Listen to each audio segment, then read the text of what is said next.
Hey there, my name is Jordan and I'm a queer speech language pathologist and gender affirming voice coach.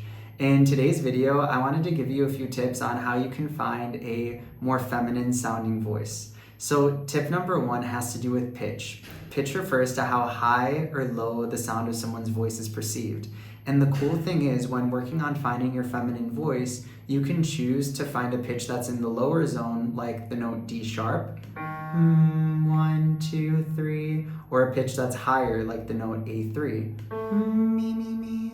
Now this is going to depend on your unique goals, your personality, your age. A few different factors play into that. But if you're like, what the hell is D sharp or A3? Don't worry about it. They're notes on the piano. And what I recommend doing is downloading an app on your phone called Tiny Piano, because it displays the notes at the bottom of the keys and you can follow along with some of the pitch exercises. Or you could go on Google and type in virtual piano and then look at one of the virtual pianos that has the keys written at the bottom.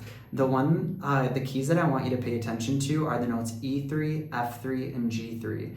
These are really good pitch exercises to get started at when wanting to have a higher or more feminine sounding voice. And if you want to go lower or higher than the recommended ones that I'm suggesting today, you totally can.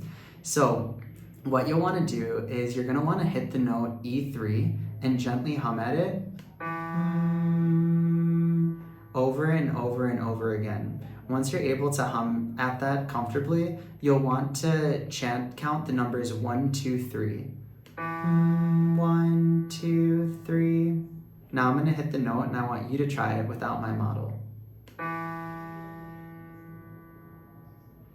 Awesome. If that was comfortable for you, you can stay there, or you can go a little bit higher to the note F3, which is equivalent to 175 hertz. 1, 2, 3. Now your turn. And if that was comfortable for you, you can go a little bit higher to the note G3, or 195 hertz. 1, 2, 3.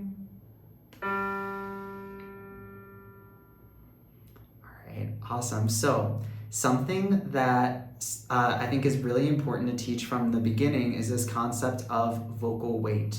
So vocal weight refers to how much vocal fold tissue comes together when the vocal folds make contact. And you have something called light vocal weight and heavy vocal weight.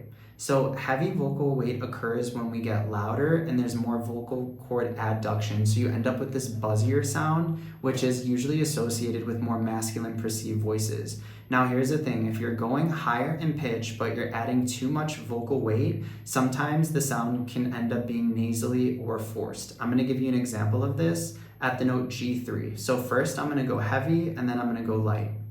1, 2, 3, 4, 5.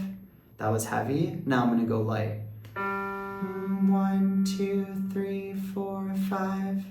Do you hear a difference? So what happened the first time I got heavy, there was more vocal cord adduction. And how did I get that adduction to happen? I got louder. So when you get louder at higher pitches, what happens, it can end up being like kind of forced sounding. So what I recommend is getting a little bit quieter, and that will help you with that light vocal weight piece. The thing is though, is that you want to be careful that you don't get too quiet where it becomes breathy. So we don't want 1, 2, 3. If the person next to you can't hear you, you've gone too quiet. So let's try that again. I'll do that at the note F3 this time. We're gonna go heavy first so you can to show you what not to do, and then we're gonna go light. So let's go heavy on 1, 2, 3 at the note F3. 1, 2, 3. Now let's go light. 1, 2, 3. All right, and now let's try it at the note E3, first going heavy. 1, 2, 3, and now going light. 1, 2, 3. Makes a pretty big difference, right? So today's exercises were all about the concept of pitch, how high or low the sound of your voice is, and vocal weight, how much vocal fold tissue comes together when the vocal folds make contact, which is related to how loud or quiet you're speaking. So what I recommend doing is, especially if this is your first time practicing voice or you're a beginner, practicing at either the notes E3, F3, or G3, and just getting used to humming and chanting those different pitches and finding one that feels affirming and authentic to you. And while you're practicing those chants and counting, make sure to incorporate that lighter vocal weight sound by slightly reducing the volume.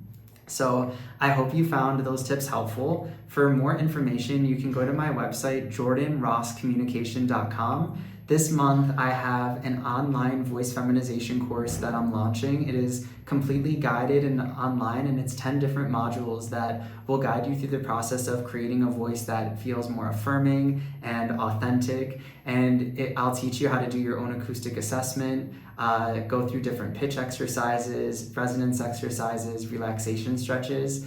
I even have clients that I've worked with one-on-one who have agreed to put in our voice coaching sessions within the course, so you can see how a gender-affirming voice coaching session works, and if it's something that you'd be interested in doing. So check that out on my website, jordanrosscommunication.com. I'll also link in my website, so if you're interested in booking a one-on-one session with me, you can. So I hope you have an amazing day. Thank you so much for watching this video, and I will talk to you soon.